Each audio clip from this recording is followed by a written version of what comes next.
ಆತ್ಮೀಯ H16 news ಅರ್ಥಾತ್ ಸೀತಾರಾಮ್ ನ್ಯೂಸದ ವೀಕ್ಷಕರೇ, ನಾನು ನಿಮ್ಮವ ಎಂ ಆಯುಧ ಮಲ್ಲಪ್ಪ ಜೊತೆಯವರು. ತಾವು ಈಗ ಸುದ್ದಿಗಳ ಲೋಕಕ್ಕೆ ಎಂಟ್ರಿ ಹೊಡಿತಾ ಇದ್ದೀರಿ. ಈ ಸುದ್ದಿಗಳನ್ನು ಪ್ರತಿಯೊಂದು ನೋಡೋ ಜೊತೆಗೆ ನಿಮ್ಮ ಅಭಿಪ್ರಾಯಗಳನ್ನು ಹಂಚ್ತಾ ಇರಿ. ಯಾಕಂದರೆ ಈ ಸುದ್ದಿಗಳು ನಿಮಗಾಗಿ, ನಿಮ್ಮ ಬದುಕಿಗಾಗಿ, ನಿಮ್ಮ ವೈಚಾರಿಕೆಗಾಗಿ, ನಿಮ್ಮ ತಿಳುವಳಿಕೆಗಾಗಿಯೂ ನಿಮಗೂ ಗೊತ್ತು. ಜೊತೆಗೆ ನಮಗೂ ನಿಮ್ಮೊಂದಿಗೆ ಇದೊಂದು ಮಾತಾಡುವಂಥ ಜೊತೆಗೆ ಸುದ್ದಿಗಳನ್ನು ಬಿಡುವಂಥ ಕೆಲಸ. ಈ ಕೆಲಸದಲ್ಲಿ ನಾವು ನಿಮ್ಮೊಂದಿಗಿದ್ದೀವಿ ಅಂತ ಹೇಳ್ತಾ ನೋಡ್ತಾ ಇರಿ ಈ ಸುದ್ದಿಗಳನ್ನು. ಈಶ್ವರಪ್ಪ ಅವರು ಕೂಡ ಪಕ್ಷಕ್ಕೆ ವಾಪಸ್ ಬರುವಂಥ ಒಂದಷ್ಟು ಚಿಂತನೆಯಲ್ಲಿದ್ದಾರೆ. ಏನಾದರೂ ಸಾಧ್ಯತೆ ಇದೆಯಾ? ಯಾಕಂದ್ರೆ ಬಹುತೇಕ ಒಂದಷ್ಟು ಜನ ತಪ್ಪು ಆಗಿದೆ, ತಪ್ಪು ಒಪ್ಕೋತೀವಿ, ಬಟ್ ವಾಪಸ್ ಬರಲಿಕ್ಕೆ ಅಂತ ಒಂದಷ್ಟು ಚಿಂತನೆ ಮಾಡ್ತಿದ್ದಾರೆ. ರಾಜ್ಯ ಮಟ್ಟದಲ್ಲಾಗಲಿ ಕೇಂದ್ರದಲ್ಲಾಗಲಿ ಇದ್ರ ಬಗ್ಗೆ ಯಾವುದೇ ಚರ್ಚೆಗಳು ನಡೆದಿಲ್ಲ. ಚರ್ಚೆ ನಡೆದಿಲ್ಲ ಅದನ್ನು ಅವೆಲ್ಲರೂ ಕೂಡ ಒಟ್ಟಾಗಿ ಹೋಗಬೇಕು ಅನ್ನೋ ಅಪೇಕ್ಷೆ ಎಲ್ಲರಿಗೂ ಕೂಡ ಇದೆ. ಅವ್ರು ಆಗಿರ್ತಕ್ಕಂಥ ತಪ್ಪು ಅರ್ಥ ಮಾಡ್ಕೊಂಡು ಯಾರೇ ಪಕ್ಷಕ್ಕೆ ಬಂದರೂ ಕೂಡ ಆ ಪಕ್ಷದ ವ್ಯಕ್ತಿಗಳು ಚರ್ಚೆ ಮಾಡಿ ಅದಕ್ಕೆ ಏನು ಸರಿಯಾದಂಥ ತೀರ್ಮಾನ ಆಗಬೇಕು. ಯಾಕೆ ನಾವಲ್ಲ, ಯಾಕೆ ರಾಷ್ಟ್ರಮಟ್ಟ ರಾಷ್ಟ್ರದ ನಾಯಕರು ಚರ್ಚೆ ಮಾಡಿ ತೀರ್ಮಾನ ಮಾಡ್ತಾರೆ,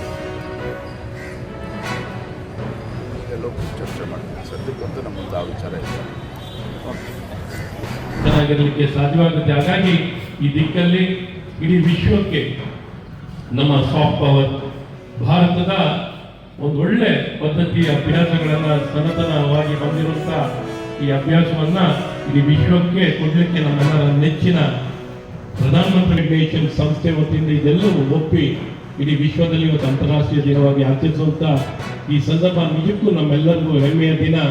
ಹಾಗಾಗಿ ನಾವಿನ್ನೂ ಹೆಚ್ಚು ಒತ್ತನ್ನು ಕೊಡಬೇಕಾದ ದಿಕ್ಕಲ್ಲಿ ಇವತ್ತು ಭಾರತೀಯ ಜನತಾ ಪಾರ್ಟಿ ಇದನ್ನು ಕೈಗೆತ್ತಿಕೊಂಡು ಈ ಕಾರ್ಯವನ್ನು ಮಾಡ್ತಿದ್ವಿ. ನಿಮಗೆಲ್ಲ ಶುಭವಾಗಲಿ ಅಂತ ತಿಳಿಸಿ ಒಂದು ಎರಡು ಮಾತನ್ನು ಹೇಳಲಿಕ್ಕೆ ಅವಕಾಶ ಮಾಡಿಕೊಟ್ಟಂತ ಶ್ರೀ B.Y. ವಿಜಯೇಂದ್ರ ಅವರೇ,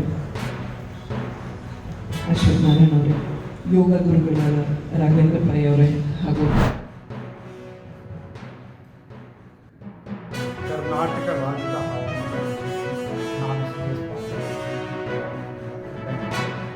ನಾನು ಮುಂದಿನ 5 ದಿನಗಳಲ್ಲಿ ಕರ್ನಾಟಕ ರಾಜ್ಯದ ಹವಾಮಾನ ಮುನ್ಸೂಚನೆ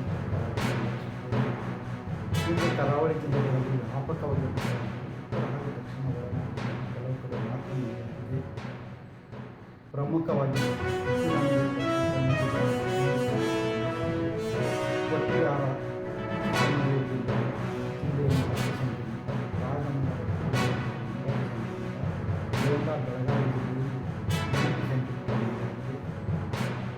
ಈಗಿರುವ ಹವಾಮಾನದ ಪೂರ್ವ ಅರಿವೆ ಸಂದರ್ಭ ಕರ್ನಾಟಕದ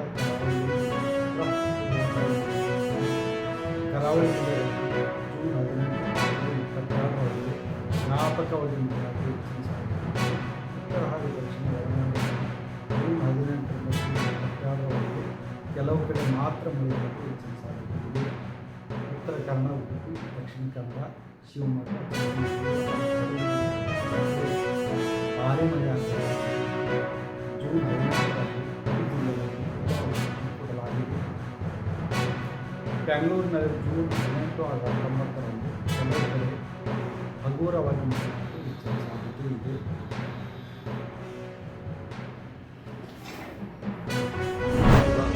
ಈಗ ಶೆಡ್ಯೂಲ್ ಕಾಸ್ಟಲ್ಲೂ ಕೂಡ ಎಷ್ಟೋ ಕಡೆ ನಾವು ಶೆಡ್ಯೂಲ್ ಕಾಸ್ಟ್ಗೆ ಪ್ರಿಫರೆನ್ಸ್ ಕೊಟ್ಟಿದ್ದೀವಿ.